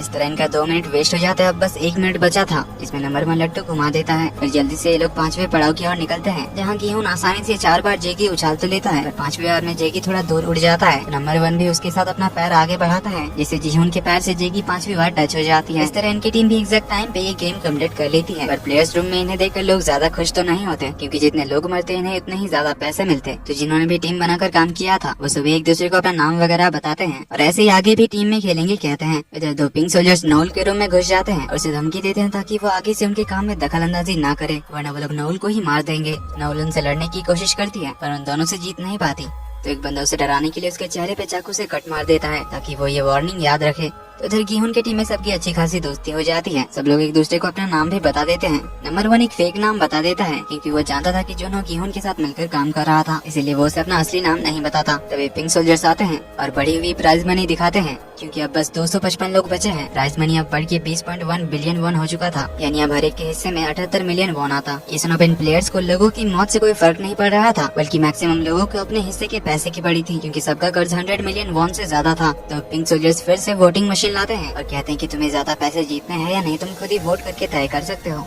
गोंग की मॉम को यकीन था कि उनके टीम के सभी लोग बाहर जाना चाहते हैं, इसलिए एक्स ही दबाएंगे। सभी लोग कहते भी हैं पर ह्यून जो कुछ और ही सोच रही थी। इधर गीहुन की टीम में भी सबने डिसाइड किया था कि आगे कोई नहीं खेलेगा, तो नंबर 1 से वोटिंग शुरू होती है जो क्रॉस चूज करता है। इस तरह वोटिंग आगे बढ़ती जाती है। इधर थैनोस ने अपने सारे टीम मेंबर्स को ओ बटन दबाने के लिए कह दिया था, इसलिए सेमी और मेंसू भी ओ बटन दबाते हैं, लेकिन इसके साथ ह्यून भी ओ बटन दबाकर दूसरे साइड चली जाती है। इस बार भी ओ को ज्यादा वोट्स मिल रहे थे, इसलिए अब नंबर 1 सबको समझाने आता है, वरना जिस तरह पिछले गेम में 110 लोग मरे, हम में से और कई लोग मारे जाएंगे। और वो बड़ो फिर से सभी को इंस्टिगेट करने लगता है कि इन पैसों से हमारा कुछ नहीं होगा, हम अगला गेम भी आसानी से हमारी सूझबूझ के साथ जीत जाएंगे। तो कहीं और लोग सच में घर जाना चाहते हैं, यहाँ मरना नहीं चाहते थे, जिनमें से एक योंगमी थी। पर ये बुढ़ो तो जैसे लीडर बन गया था, सबको उकसाने लग जाता है, कहता है कि शायद अगले गेम में हम सबको 300 मिलियन से ज्यादा भी मिल सकते हैं, इसीलिए एक और गेम खेलना तो बनता है। जैसे न बहुत से लोग उसके साथ आ जाते हैं, 1 मोर गेम चिल्लाने लगते हैं। वोटिंग जारी रहती है और ओ इस बार थोड़े ज्यादा ही वोट से जीत जाती है, तो फ्रेंड के लिए खाना लाया जाता है। मिंसू सेमी से पूछता है कि क्या तुम्हें इन गेम से डर नहीं लग रहा? सेमी कहती है लगता है, पर इससे ज्यादा डर असली दुनिया में लगता है। इधर गोंग ने भी ओ बटन दबाया था, इसलिए उसकी मॉम उससे नाराज थी क्योंकि वो अगले किसी गेम में अपने बेटे को खोना नहीं चाहती है। वहीं इधर गीहुन के दोस्त जोंगबे ने भी ओ बटन दबाया था, इसीलिए वो खुद ही सबसे थोड़ा दूर जाकर बैठा था। जो देखते हैं उन्हें अपने टीम के पास वापस लाता है और मूड थोड़ा हल्का करने के लिए कहता है कि वैसे भी अगर आप एक्स बटन दबा भी देते तब भी तो हम नहीं जीतते। जोंगबे गीहुन और नंबर 1 से सॉरी कहता है, पर ये दोनों से थोड़ा नाराज तो होते हैं। तो जोंगबे बताता है कि उस पे बहुत ज्यादा कर्जा है और कर्जा नहीं लौटा तो वो मेरी फैमिली को उठा ले जाएंगे, इसीलिए मैं बस एक और गेम खेलना चाहता हूँ, फिर पक्का अगले गेम में चला जाऊंगा। वैसे भी अगर हम ऐसे ही टीम बनाकर खेले तो हम आसानी से जीत सकते हैं। गीहुन कहता है अगले गेम में हो सकता है हमें अपने टीममेट्स को ही मारना पड़ सकता है क्योंकि ऐसा पिछली बार गेम में हो चुका है। जैसे नंबर 1 कहता है कि हमें इतना भी नेगेटिव नहीं सोचना चाहिए, इसलिए सब लोग अच्छे से खाना खाओ, रेस्ट करो, अगले गेम में जो होगा देख लेंगे। यूंजू भी ओ बटन दबाने के लिए अपनी टीम से सॉरी कहती है क्योंकि उसे और पैसों की जरूरत है उसके सर्जरीज के लिए, पर ये लोग भी आपस में बात करके सब कुछ सॉल्व कर लेते हैं। इधर थैनोस और नाम गिव फिर से ली को परेशान करने आ जाते हैं और उसे धमकी देते हैं कि तुझे आखिर तक खेलना ही पड़ेगा और अगली बार से ओ चूज करना और मेरे 500 मिलियन देकर ही तू यहाँ से जा सकता है, भले तुझे यहाँ आखिर तक क्यों न रहना पड़े। ली कहता है मैंने तुम्हें क्रिप्टो खरीदने के लिए फोर्स तो नहीं किया था, मैंने बस अपने यूट्यूब चैनल में तब बोला था क्योंकि उस क्रिप्टो की वैल्यू बहुत बढ़ गई थी। सही टाइम पर अगर तुमने पैसा निकाल लिया होता तो तुम्हारा नुकसान नहीं होता। जैसन थैनोस इस पे और गुस्सा करता है। ली कहता है कि अगर मैं आखिर तक रहूंगा तो तुम सब तो मर चुके होगे, तो फिर पैसे कैसे लोगे? जैसन थैनोस फिर से उसे मारने लग जाता है। तभी नंबर 1 गीहुन की टीम आ जाते हैं, तो उसे देखकर थैनोस यहाँ से चला जाता है। रात को सोने से पहले गीहुन अपने टीममेट से कहता है कि हमें हमारे बेड के एकदम नीचे सोना चाहिए क्योंकि यहाँ कोई कभी भी किसी को भी मार सकता है। जैसन जोंगबियान बाकी सब पूछते हैं कि ऐसा कैसे हो सकता है? गीहुन कहता है ये गेम ही है ऐसा, इसमें लोग एक दूसरे को मार डालेंगे क्योंकि जितने लोग मरेंगे उतने ही पैसे बढ़ेंगे और मैं ऐसा होते हुए पिछली बार अपनी आंखों से देख चुका हूँ, इसीलिए सब लोग अपने अपने बेड के नीचे सोना। अब जूनी को तो ये सुनकर और ज्यादा डर लगता है, इसीलिए वो गोंग की मॉम के साथ वॉशरूम जाकर बहुत रोती है क्योंकि अब उसे बहुत ही ज्यादा डर लग रहा था। तो गोंग की मॉम उसे हिम्मत रखने के लिए कहती है। इधर गीहुन और जोंगबे अपने पुराने दिनों की बातों को याद करते हैं और जोंगबे उसे दिल से सॉरी भी कहता है वो चूज करने के लिए। देन ऐसे ही दोनों अपने फैमिलीज के बारे में बात करते हैं। तो अब अगले दिन इधर जुनहो 2 शिप्स में 2 टीम बनाकर बाकी बचे आइलैंड्स को ढूंढने के लिए निकलते हैं क्योंकि अब बस गेम खत्म होने में 4 ही दिन बचा था, इसीलिए ये लोग पूरे 7 दिन का खाना वगैरह सब कुछ लेकर एक ही बार में बड़े बड़े जहाजों में निकल जाते हैं। इधर प्लेयर्स रूम में तीसरे गेम के लिए सबको बुलाया जाता है। सब लोग रेडी हो रहे होते हैं। इधर थैनोस और नाम के वो टैबलेट्स खा लेते हैं जिन्हें देखकर सेमी मिंसू से कहती है कि अगर तुम किसी तरह बाहर चले गए तो कभी भी दोबारा इनसे मत मिलना क्योंकि ये लोग बस तुम्हारा नुकसान करेंगे। मिंसू पूछता है फिर तुमने इनकी टीम को ज्वाइन क्यों किया? सेमी कहते हैं क्योंकि मुझे ये लोग स्टूपिड लगे जिन्हें मैं कंट्रोल कर सकती हूँ। मिंसू पूछता है फिर तुमने मुझे क्यों चूज किया? सेमी कहते हैं क्योंकि मुझे लगा मैं तुम पे ट्रस्ट कर सकती हूँ, वैसे भी मुझे बस 200 मिलियन चाहिए, इतना मिलते ही मैं क्रॉस बटन दबाकर दूसरे साइड चली जाऊंगी और तुम्हें भी यही करना चाहिए क्योंकि तुम टिक नहीं पाओगे। तो अब गेम के लिए तैयारी शुरू होती है। सारे प्लेयर्स को एक नए गेमिंग एरिना में लाया जाता है। अनाउंसमेंट होती है, बताया जाता है कि इस गेम का नाम है मिंगल। सामने एक बहुत बड़ा प्लेटफॉर्म है, इसके चारों ओर है 50 कमरे। प्लेटफॉर्म के ऊपर सबके चढ़ने के बाद ये घूमेगा, गाना बंद होते ही ये रुक जाएगा और कोई भी एक नंबर बताया जाएगा और जो नंबर बताया जाएगा उतने लोगों की टीम बनाकर उन्हें सबसे पहले 50 कमरों में से किसी एक कमरे में जाना होगा, वो भी सिर्फ 30 सेकंड में। और इन 30 सेकंड बाद जो लोग बाहर रह जाएंगे वो सभी एलिमिनेट हो जाएंगे। तो सब लोग अब डिस्कस करने लग जाते हैं कि 2 नंबर आए तो 2-2 की टीम में कौन जाएगा, 3 आए तो 3-3 की टीम में कौन कौन जाएगा। तो सभी लोग प्लेटफॉर्म के ऊपर चढ़ जाते हैं। इसके बाद एक बच्चों का सॉन्ग प्ले होता है और ये प्लेटफॉर्म घूमने होने लगता है। तो पहले राउंड में 10 नंबर बताया जाता है, यानी सबको 10 प्लेयर्स की टीम बनाकर किसी एक रूम में 30 सेकंड के अंदर जाना होगा। तो गियोन की टीम एक और टीम को ढूंढने लग जाती है। इन्हें ह्योंजो की टीम मिल जाती है जिनमें 4 जन थे। तो ह्योंजो शमन को ढूंढने लग जाती है। उसे वो अकेली एक जगह दिख जाती है तो उसे खींच कर ले आती है, जिससे ये लोग पूरे 10 जन होकर एक रूम के अंदर घुस जाते हैं। जैसे ही 30 सेकंड खत्म होता है ये दरवाजा ऑटोमेटिक लॉक हो जाता है और बाहर बचे सभी लोगों को एलिमिनेट कर दिया जाता है। अंदर से ये सब देखकर सबकी फट जाती है। तो सारे एलिमिनेटेड प्लेयर्स के लिए कॉफिन लाया जाता है। फिर सेकंड राउंड शुरू होता है, जिसमें नंबर आता है 4। इसमें सबसे पहले थैनोस अपनी टीम के एक बंदे को लात मार के नामगी सेमी और मिन्सू के साथ एक रूम के अंदर चला आता है। वहीं इधर ह्योंजो की टीम शमन को छोड़कर बाकी 4 अपने एक रूम में चले जाते हैं, क्योंकि वैसे भी शमन से तो उनकी बनती थी नहीं। इधर नंबर 1 बाकी 4 को भेज देता है और कहता है वो किसी दूसरी टीम के साथ चला जाएगा। अब गियोन से ऐसे अकेले जाने देना तो नहीं चाहता था, पर नंबर 1 उन 4 को भेज ही देता है। इस तरह बाकियों में से जो लोग लकी थे 4 जन का टीम बनाकर 50 रूम में से किसी में घुस जाते हैं और 30 सेकंड खत्म होते ही बाहर बचे प्लेयर्स को एलिमिनेट कर दिया जाता है। एक टीम में 3 जन थे, सोच रहे थे कोई नोटिस नहीं करेगा, पर सारे रूम्स के अंदर भी सीसीटीवी कैमरास थे, जिससे ये लोग पकड़े जाते हैं, इन सबको मार दिया जाता है। तो सारे लाशों को हटाने के बाद गेट्स ओपन होते हैं। बाहर इतना सारा खून खराबा देखकर मिन्सू की तो हालत खराब हो जाती है। वहीं गियोन की टीम नंबर 1 को ढूंढने लग जाती है, जो सेफ था, किसी और टीम के साथ वो चला गया था। उसे सही देखकर ये चारों भी खुश होते हैं। फिर तीसरा राउंड शुरू होता है और नंबर आता है 3। तो ह्योंजो की टीम 2-2 की टीम में बढ़ जाती है, अपने लिए तीसरा प्लेयर ढूंढने जाते हैं। थैनोस मिन्सू और सेमी के बीच रॉक पेपर सीजर खेलने के लिए कहता है, पर सेमी मिन्सू को अपने साथ चलने के लिए कहती है और अपना हाथ बढ़ाती है, पर तभी मिन्सू सीजर दिखाता है, जिससे थैनोस और नामगी उसे ले जाते हैं। वहीं इधर गोंग को 2 बंदे आकर उठाकर ले जाते हैं और गियोन और नंबर 1 गोंग की मॉम को अपने साथ ले जाते हैं, इससे वो बच जाती है। ह्योंजो और योंगमी भी बच गई थी, क्योंकि उन्हें ब्लड कैंसर वाली लड़की का फादर मिल गया था, जिसका नाम था पार्क। सेमी भी एक टीम में चली गई थी, पर मिन्सू अब उससे नजरें नहीं मिला पा रहा था, क्योंकि वो उसे छोड़ के चला जो गया था। इधर गोंग भी अपनी माँ को आकर सॉरी कहता है और अब से वो कभी उनका हाथ नहीं छोड़ेगा कहता है। बाकी जोंगबे, तेहो और जूनी तो एक साथ थी ही, इसीलिए वो तीनों भी सेफ थे। देन चौथा राउंड शुरू होता है और इस बार नंबर आता है 6। तो गियोन और ह्योंजो दोनों की टीम में 5-5 जन करके थे। तो ह्योंजो की टीम से 4 जन और गियोन की टीम से तेहो जूनी को लेकर उनके साथ जाता है। और इधर गियोन, जोंगबे, नंबर 1 और पार्क 2 प्लेयर्स ढूंढने निकलते हैं। इधर रूम ढूंढते हुए योंगमी का किसी से टक्कर हो जाता है, जिससे वो अपनी टीम से दूर जाकर गिरती है। बाकी 5 जन रूम में घुस जाते हैं। ह्योंजो योंगमी को रूम में ना देखकर बाहर उसे लाने जाती है, पर टाइम बहुत कम था। तभी ली ये देखकर ह्योंजो को रूम के अंदर धक्का दे देता है, दरवाजा बंद कर देता है, क्योंकि 30 सेकंड पूरे हो चुके थे। योंगमी भागकर इनके रूम के बाहर आती है और ह्योंजो को उन्नी उन्नी कहकर हेल्प करने के लिए कहती है, मगर तभी उसे गोली मार दी जाती है, जिससे ह्योंजो और बाकी सबको बहुत ज्यादा दुख होता है। ह्योंजो तो ली को मारने चली जाती है, क्योंकि उसकी वजह से योंगमी बाहर छूट गई। पर ली कहता है कि सिर्फ 2 सेकंड बचे थे, अगर मैं नहीं आता तो तुम सब भी मारे जाते और 2 सेकंड में तुम उसे अंदर नहीं ला पाती। इस बात पर दूसरे भी उसे सही कहते हैं, पर ह्योंजो बहुत ही ज्यादा दुखी होती है, क्योंकि योंगमी यहाँ की उसकी पहली फ्रेंड थी। अब आखिरी राउंड शुरू होता है। प्लेयर्स बचे थे सिर्फ 126। सब लोग सोच में होते हैं कि अगला नंबर कितना आएगा। नंबर 1 को तभी क्लिक होता है कि 50 कम थे, उस हिसाब से नंबर 2 आने का ज्यादा चांसेस है, और सच में ही 2 नंबर आता है। तो सब लोग 2-2 जन के टीम में बढ़ जाते हैं, लेकिन इस बार बहुत ज्यादा धक्का मुक्की होता है, जिस वजह से कोई कोई अपनी टीम से अलग हो जाता है। गोंग और उसकी माला के लिए सेफ होते हैं। जोंगबे गिर जाता है, पर नंबर 1 उसे अपने साथ ले जाता है। रूम के बाहर एक बंदी को लात मार के भगाता है। फिर नंबर 1 और जोंगबे उस रूम में चले जाते हैं, लेकिन उस रूम में ऑलरेडी एक बंदा था और वो बाहर नहीं जा रहा था। तो नंबर 1 उसका गला घोटकर उसे मार डालता है। नंबर 1 को ऐसा करता हुआ देखकर जोंगबे तो बहुत डर जाता है। इस तरह से सारे मेन कैरेक्टर्स बच जाते हैं। इधर जुनो एक आइलैंड पे पहुंचता है, जहाँ ड्रोन भेजकर आइलैंड को अच्छी तरह से देख रहा था। तभी उस आइलैंड के ऊपरी हिस्से में कुछ तो अजीब दिखता है, इसीलिए चेक करने के लिए इसे भी उस जगह जाने के लिए निकलते हैं। इधर थैनोस और नामगी उन्हें मिन्सू को छोड़ दिया था, लेकिन वो और सेमी दोनों ही किसी तरह बच गए थे।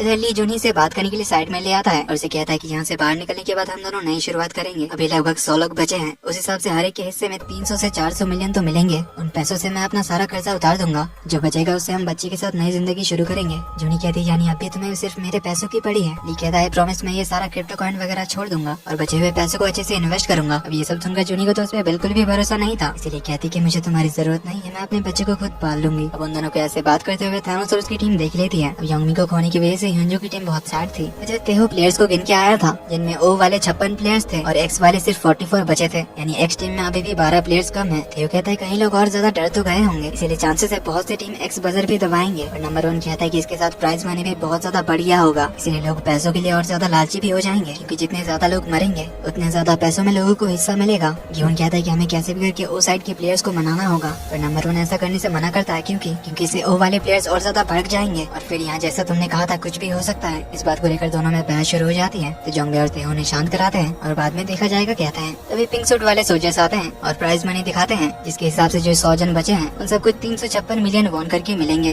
दिन चौथा गेम खेलना है या नहीं, इसके लिए वोटिंग शुरू होती है। वोट की शुरुआत होती है गियोन से, जो क्रॉस दबाता है। देन एक करके सब वोट शुरू करते हैं। फिर जो लोग टीम बदलते हैं उनमें थे पहले तो जोंगबे जो एक्स में आता है, फिर सेमी भी एक्स बजर दबाकर एक्स टीम में आ जाती है। तो थैनोस और नामगी मिन्सू को ओ दबाने के लिए कहता है, लेकिन वो इस बार एक्स बजर दबाकर एक्स टीम में चला जाता है। फिर युनजू भी एक्स में आ जाती है। बाकी एक्स वाले एक्स की तरफ ही आ रहे थे, ओ वाले ओ की तरफ ही। इस बार गोंग अपनी माँ की बात सुनकर एक्स में आ जाता है। अब क्योंकि एक्स वाले पहले 44 थे, यानी उन्हें ओ टीम से 7 प्लेयर्स की जरूरत थी जीतने के लिए, इसमें से 4 आ चुके थे। इधर जुनो अपने टीम के साथ उस आइलैंड के ऊपर पहुंच जाता है, जहाँ उसे एक पेड़ के नीचे एक खुफिया रास्ते का दरवाजा मिलता है। तो एक बंदा वो दरवाजा ओपन करने जाता है, लेकिन जैसे ही वो दरवाजे पे हाथ लगाता है वहीं पे ब्लास्ट हो जाता है। इधर 4 प्लेयर्स बाकी थे, वोट थे 48-48 पर, फिर होते हैं 49-49। लास्ट में नंबर 1 और एक लड़की बच जाती है, जो दोनों ही पहले एक्स टीम में थे, पर ये लड़की ओ वोट कर देती है, इस वजह से ओ वाले 50 हो जाते हैं और अब सिर्फ नंबर 1 बचता है, जो वोट करने के लिए आगे बढ़ता है। तो इस टाइम पे नंबर 1 की एक्सप्रेशन देखकर जोंगबी को तो डर लग रहा था, क्योंकि नंबर 1 ने मिंगल गेम के दौरान एक प्लेयर को मार जो दिया था, इसीलिए वो गिहोन बाकी सबको बता रहा था कि मुझे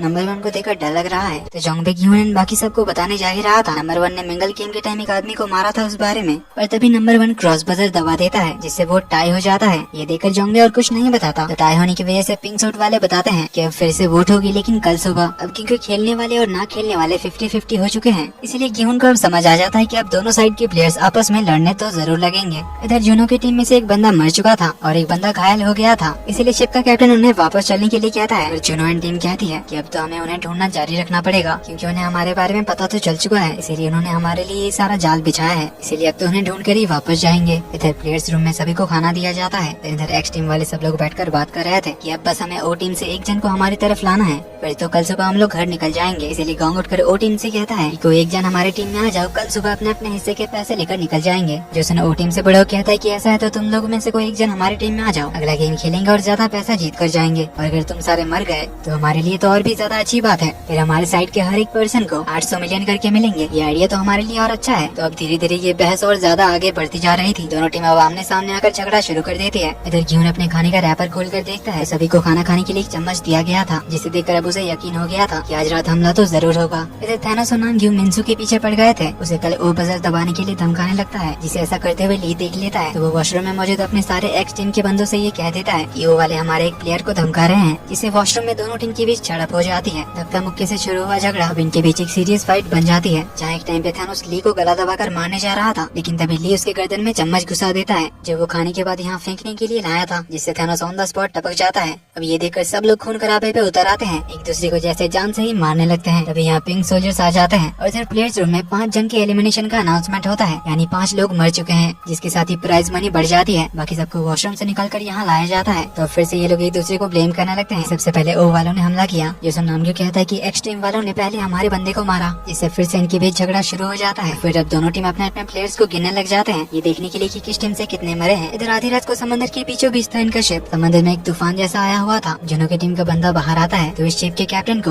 अपने ड्रोन के साथ छेड़छाड़ करता हुआ देखता है। शिप का कैप्टन कहता है कि कुछ नहीं, मैं तो बस चेक कर रहा था। ये बोलकर वो उस आदमी को बाहर लाता है, फिर चाकू मारकर उस बंदे को मार देता है और समंदर में फेंक देता है, जिससे हमें ये समझ तो आ जाता है कि ये शिप का कैप्टन किसी और ही मकसद से इनके साथ है। इधर दोनों टीम काउंटिंग कर लेती है, जिससे इन्हें पता चलता है कि ओ टीम से 3 जन मारे गए हैं और एक्स टीम से सिर्फ 2, यानी एक्स टीम कल आसानी से वोट जीत सकती है। पर गिहोन ओ टीम को देखकर समझ रहा था कि वो लोग चुप नहीं रहने वाले, क्योंकि ओ टीम वाले इन्हें घूरते हुए जाते हैं। 30 मिनट बाद लाइट्स ऑफ होने का अनाउंसमेंट होता है। वहीं इधर पिंक सोल्जर्स के लिए एक अनाउंसमेंट होती है कि थोड़ी देर में स्पेशल गेम शुरू होगा, इसलिए सब लोग अपनी पोजीशन में चले जाओ, यानी इन्हें भी पता है कि रात को प्लेयर्स एक दूसरे पे जरूर हमला करेंगे। तो गिहोन अपने टीममेट्स को बताता है कि आज रात लाइट्स ऑफ होने के बाद वो लोग पक्का हम पे हमला करेंगे, जो वो लोग कल किसी भी हाल में वोट हारना नहीं चाहेंगे। नंबर 1 कहता है कि उनसे पहले हम ही उन पे हमला क्यों ना कर दें। गिहोन कहता है हम ऐसे एक दूसरे से लड़ मर नहीं सकते, अगर लड़ना ही है तो हमें उनसे लड़ना चाहिए जिन्होंने ये जगह बनाई है, वो फ्रंटमैन और उसके अमीर बॉस, जो इस वक्त इस जगह के ऊपर बैठे हुए हैं और हमारा ये मौत का खेल देख रहे हैं। सीढ़ियों के ऊपर इनका मेन कंट्रोल रूम है, जहाँ एक ब्लैक मास्क पहना हुआ आदमी इस जगह का हेड है। हमें उस तक पहुँचना होगा, तभी हम इसे खत्म कर सकते हैं। नंबर 1 कहता है कि इनके पास इतने सारे गन से हम उनसे कैसे लड़ेंगे। गिहोन कहता है उसके लिए मेरे पास एक प्लान है। लाइट्स ऑफ होने के बाद जैसे ही खून खराबा शुरू होगा, इसके कुछ देर बाद पिंक सोल्जर्स इन्हें रोकने अंदर आएंगे। जब वो मरे हुए प्लेयर्स को ले जाने में बिजी होंगे, बस तभी हम उन पे हमला कर देंगे और उनके ही हथियार से उन्हें मारकर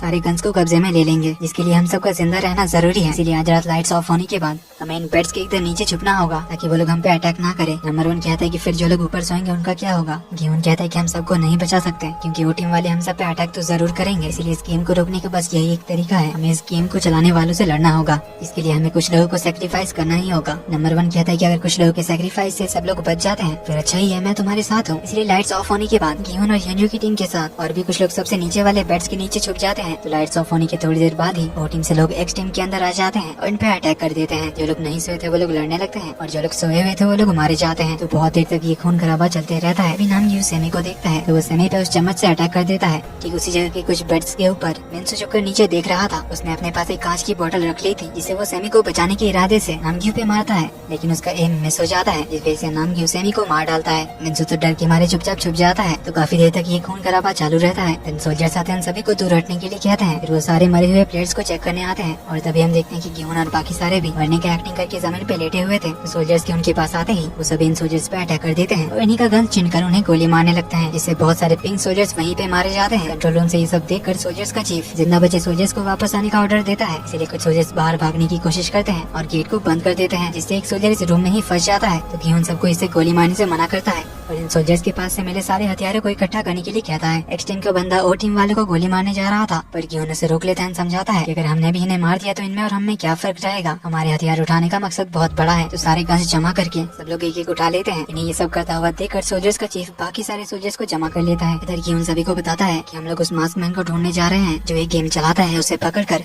ये मौत का खेल खत्म करने जा रहे हैं। जो हमारा साथ देना चाहते हैं वो हमारे साथ आ सकता है। तो एक्स टीम से कुछ और लोग इनकी हेल्प करने आ जाते हैं। तब तक इनकी टीम में आ चुका था गिहोन, नंबर 1 जोंगबे, तेहो, पार्क, यूनजो और कुछ नए लोग ली और गोंग जाना चाहते थे, मगर जूनियर गोंग की मामू ने मना कर देते हैं। इधर यूनजो सभी को गन्स एंड मैगजीन्स के बारे में बताती है और इन गन से गोली कैसे चलाते हैं वो सिखाती है। दिन गिहोन उस जिंदा बचे सोल्जर की कनपट्टी पे बंदूक रखकर इन सबको मास्क मैन तक पहुंचाने के लिए कहता है। तो सोल्जर यहाँ के एक दरवाजे से उन सबको बाहर ले जाता है और बाहर सीढ़ियों के पास जाते ही इन पे दूसरे सोल्जर्स हमला कर देते हैं। तो सब लोग उनसे बचते हुए उन्हें गोली मारने लगते हैं। तो वहाँ के सारे सोल्जर्स को मारकर थोड़ा और आगे बढ़ जाते हैं। अब इधर कंट्रोल रूम से सोल्जर्स का चीफ सब कुछ देख पा रहा था कि वो लोग है कहाँ, इसलिए यूनजो एक एक करके कैमरास तोड़ते हुए जाती है। तो चीफ अपने सोल्जर्स को इनके पीछे भेजते रहता है। तो काफी सोल्जर्स को मारने के बाद ये लोग एक दरवाजे के पास पहुँचते हैं, जहाँ सोल्जर कहता है कि उसके मास्क से ही दरवाजा खुलेगा। ये बोलकर वो अपना मास्क निकालता है और जैसे ही गिहोन को देने जाता है तभी वो नंबर 1 को इनके साथ देखकर डर जाता है। पर किसी को कुछ समझ आए उससे पहले ही दूसरे बहुत सारे सोल्जर्स इन पे अटैक कर देते हैं, जिसमें ये सोल्जर मारा जाता है। सब लोग फिर से छुपने लग जाते हैं, पर इस बार कुछ ज्यादा ही सोल्जर्स आ गए थे, जिससे इन्हें गोली चलाने का मौका ही नहीं मिल रहा था। तेहू की तो इतने सारे गनशॉट की आवाज सुनकर हालत खराब हो रही थी और उसे बहुत डर लग रहा था। तो अब इन्हें आगे कंट्रोल रूम को ढूंढते हुए जाना तो था ही, इसलिए गिहोन उस गार्ड का मास्क लेता है और जोंगबे को अपने साथ आगे ले जाता है और यहाँ रहकर नंबर 1 और बाकी सब उन सोल्जर्स का सामना करते हैं। अब ये लोग कंट्रोल रूम की ओर बढ़ रहे थे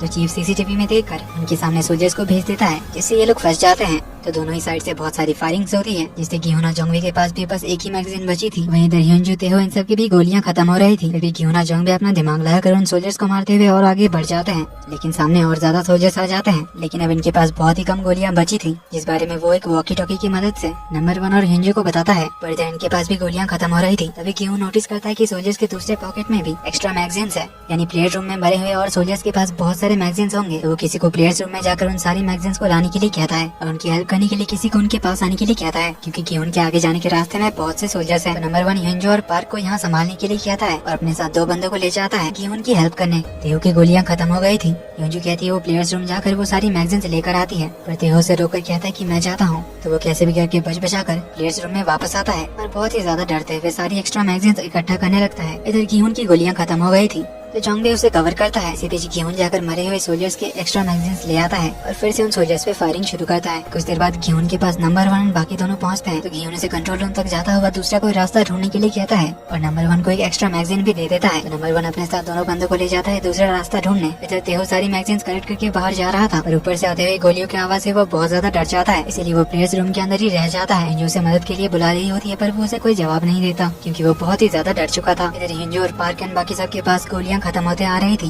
तेहो से कोई रिप्लाई नहीं मिला, इसीलिए यूनजो खुद ही प्लेयर्स रूम जाने के लिए निकलती है उन मैगजीन्स को लाने। इधर नंबर 1 हम दोनों की तरफ भी सोल्जर्स अटैक कर रहे थे, पर अब नंबर 1 अपने असली रूप में आता है और अपने साथ आए दोनों बंदों को मार देता है। फिर वॉकी टॉकी से गिहोन से कहता है कि अब सब खत्म हो गया, ये बोलकर उन दोनों को और गोली मार देता है, जिससे गिहोन और जोंगबे को लगता है कि नंबर 1 और बाकी दोनों मारे गए। इधर यूनजो प्लेयर्स रूम में पहुंचकर तेहो को ढूंढने लग जाती है, जो एक कोने में डर के मारे बैठा हुआ था। यूनजो से मैगजीन्स के बारे में पूछती है तो मैगजीन्स दिखाते थे उसे सॉरी कहता है। यूनजो वो मैगजीन्स लेकर जाने लगी थी कि तभी सोल्जर्स यहाँ आ जाते हैं। यूनजो गन में मैगजीन्स लोड करने जाती है इनका सामना करने के लिए, पर गांव की मामू से रोक लेती है और कहती है तुम अकेले इनका सामना नहीं कर पाओगी, इस तरह तुम नहीं मर सकती, इसलिए यूनजो हथियार छोड़ देती है। पर इधर पार्क और बाकियों को सारे सोल्जर्स घेर लेते हैं। अब ये लोग वापस भी प्लेयर रूम की ओर नहीं जा सकते, क्योंकि उस तरफ भी सोल्जर्स आ चुके थे। सरेंडर करने के अलावा इनके पास कोई और ऑप्शन नहीं था, इसलिए वो उनके सामने आते हैं, सरेंडर करते हैं। लेकिन ये सोल्जर्स पार्क और दूसरे बंदों को मार देते हैं। इधर गिहोन और जोंगबे भी सरेंडर करने के लिए सामने आते हैं, हैं क्योंकि उनकी भी सारी गोलियां खत्म हो चुकी थी। अब दोनों सर के पीछे हाथ करके बैठ जाते हैं, पर तभी उसके सामने आता है फ्रंटमैन और उसे कहता है कि तुम्हें तो बड़ा शौक था ना हीरो बनने का, कैसा लगा हीरो बनकर? तो अब भुगतो तुम्हारे हीरो बनने का नतीजा। ये बोलकर उसकी ओर गन पॉइंट करता है, लेकिन वो जोंगबे को गोली मार देता है और कीहुन को जिंदा रखता है। ये देखकर कीहुन को बहुत ज्यादा गुस्सा तो आता है, पर वो कुछ भी नहीं कर पाता। अपने दोस्त को मरता हुआ देखकर बहुत दुखी होता है, तो जैसे उसे पकड़ लेते हैं और उसी के साथ सीजन 2 का आखिरी एपिसोड यहीं पे खत्म होता है। तो अब आगे कहानी कैसे बढ़ेगी ये हमें आखिरी सीजन यानी सीजन 3 में पता चलेगा, जो 2025 में आएगी।